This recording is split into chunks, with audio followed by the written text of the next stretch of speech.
Oh, that's the key. And we didn't do what we said. We didn't come out the way how we had to, and that was the main problem. We led them to score too many easy points. We improved that in the second quarter, but at the end of second quarter the same happened, and after halftime break didn't change anything. And for sure, the key thing that we lost the game was our defense.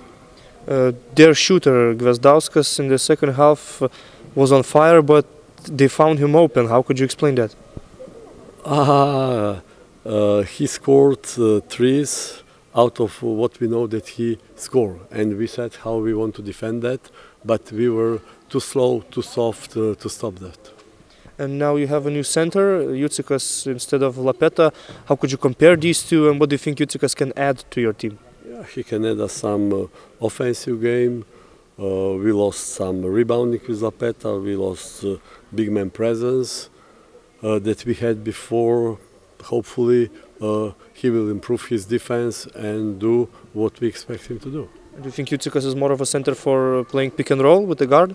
No, that was Lapeta's good job. No, Jucikas can play some back to the basket game, can do some different things. So for sure he can play also pick and roll. But the key thing is we need him also on defensive end.